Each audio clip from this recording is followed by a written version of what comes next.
Di depan ini ada seekor elang kepala phoenix. Menyusupkan kepalanya ke dalam tumpukan lebah.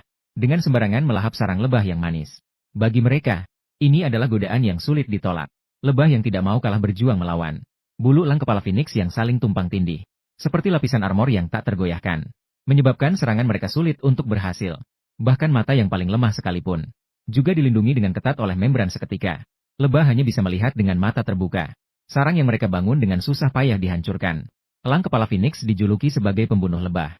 Tidak peduli seberapa kuatnya kawanan lebah. Mereka dapat dengan cepat menghancurkannya berkat keterampilan berburu yang luar biasa. Menghancurkannya dengan cepat. Hutan ini dihuni oleh sejenis tawon yang menakutkan. Gigitan mereka tidak hanya dapat menyebabkan rasa sakit yang hebat. Dalam kasus yang parah, bahkan bisa menyebabkan kematian. Makhluk kecil yang gemuk di depan ini.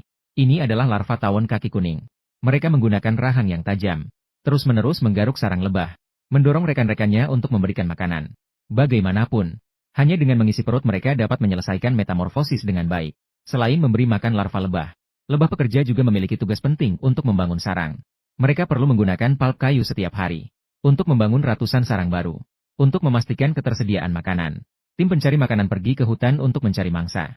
Sarang lebah di depan ini adalah pilihan yang cukup baik. Ukuran mereka hanya setengah dari tawon kaki kuning. Bertarung sendirian tidak memiliki peluang menang. Untuk mencegah invasi predator, lebah mulai menggoyangkan perutnya dengan ritme. Mereka mencoba menggunakan strategi ini untuk membingungkan musuh, melindungi sarang lebah dari kerusakan. Namun, tawon kaki kuning sama sekali tidak berniat untuk masuk. Ia melayang di luar gua, menunggu lebah yang keluar untuk kembali ke sarang. Begitu target muncul, ia akan menyerang dengan cepat saat mereka lengah. Kemudian membawa mangsa yang ditangkap kembali ke sarang. Tawon kaki kuning menggunakan rahang tajam untuk menggigit lebah menjadi bola daging. Digunakan untuk memberi makan larva. Larva yang diberi makan dengan baik mulai mengeluarkan benang untuk membuat kepompong dan menutup diri. Mereka memasuki tahap terakhir metamorfosis. Saat itulah, suara yang membuat tawon ketakutan terdengar dari kejauhan. 2 ekor elang kepala merak melancarkan serangan ke sarang. Burung pemangsa ini sangat suka memakan larva tawon kaki kuning. Mereka menggunakan cakar kuat dari elang untuk merobek sarang. Dengan paruhnya, mereka terus mencabik makanan lezat yang kaya protein. Pada saat kritis hidup dan mati ini, sekelompok lebah pekerja melancarkan serangan balik terhadap para penyerang. Namun, mereka yang biasanya tak terkalahkan. Serangan saat ini, namun terasa agak tidak berarti. Bulu dari tawon kepala phoenix sangat rapat.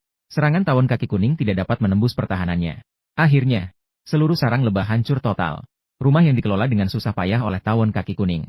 Dalam waktu singkat, dalam beberapa menit, lenyap begitu saja. Untungnya, di kedalaman sarang yang hancur, seorang ratu lebah lahir dengan tenang.